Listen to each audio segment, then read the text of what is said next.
Hello, this particular webinar is titled Spiritual Consolation for Survivors, and it's a part of the 10-part series on the 100-year anniversary of the sinking of the Titanic.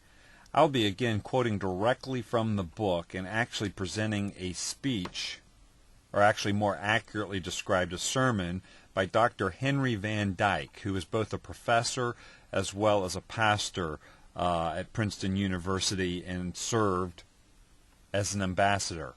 The concepts of bravery, courage, morality, faith, manhood, and womanhood, and the value of Western culture are presented just as they're told in this book from 100 years ago.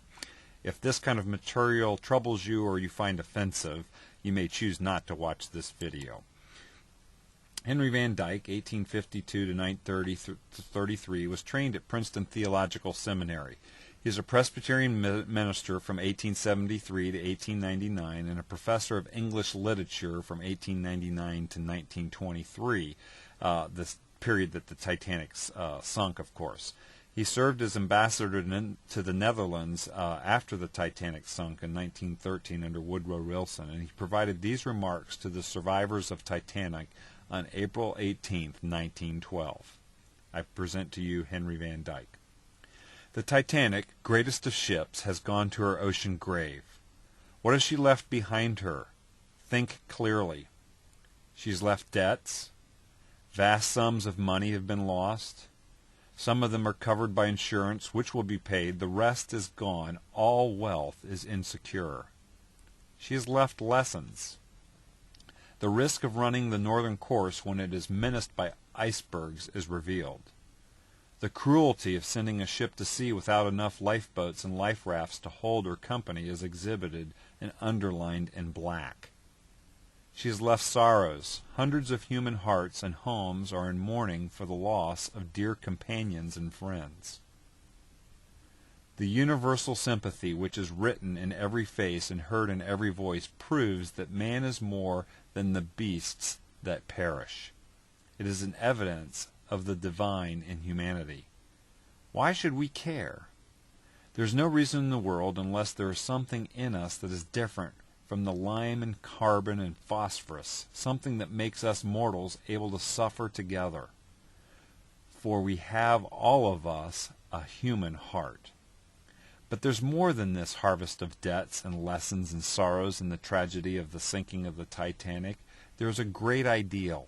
It is clearly outlined and set before the mind and heart of the modern world to approve and follow or to despise and reject.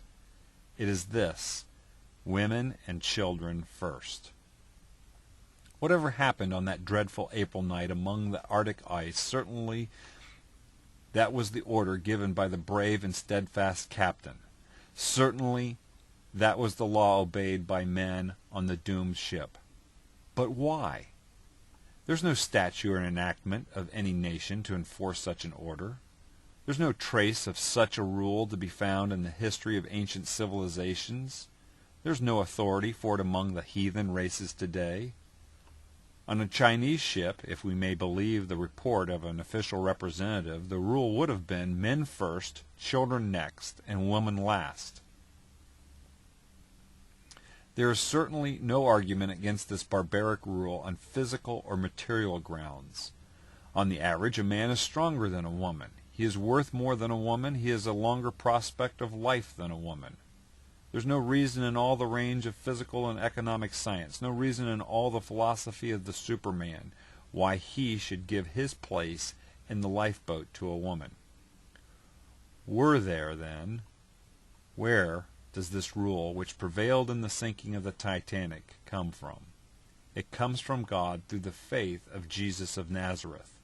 It is the ideal of self-sacrifice. It is the rule that the strong ought to bear the infirmities of those that are weak.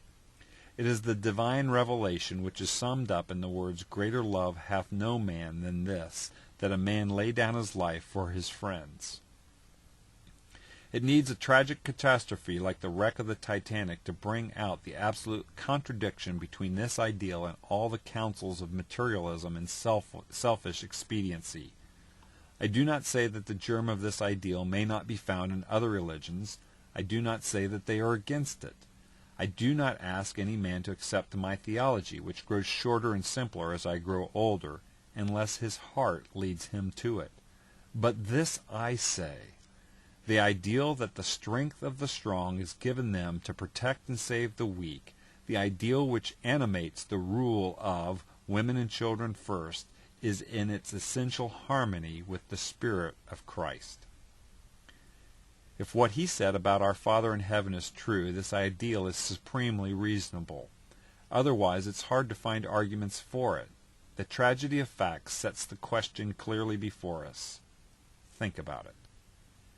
Is this ideal to survive and prevail in our civilization or not? Without it, no doubt, we may have riches and power and dominion, but what a world to live in. Only through the belief that the strong are bound to protect and save the weak because God wills it so, can we hope to keep self-sacrifice and love and heroism and all the things that make us glad to live and not afraid to die. Here's an artistic drawing from the book, and it's showing a descriptive picture of the hand of God underneath and holding up the souls of the Titanic. And it quotes a scripture passage from Isaiah, "Who hath measured the waters in the hollow of his hand?" And this picture was diagrammed to show that even in this tragedy, God's presence was there. So here are some questions for our consideration. If evolution is true, then why not survival of the fittest? What value on life is there if man is simply evolved? What value on life is there if he is created in the image of God? Van Dyke says a Christian worldview presents this kind of sacrifice and courage. Why does there seem to be a war against this worldview in Western culture today? Lastly, can culture survive if they do not have a set of universal truths to appeal to that are true in all places at all times? Why or why not? Again, these resources you might find helpful. My name's Craig Seibert. Thanks for listening.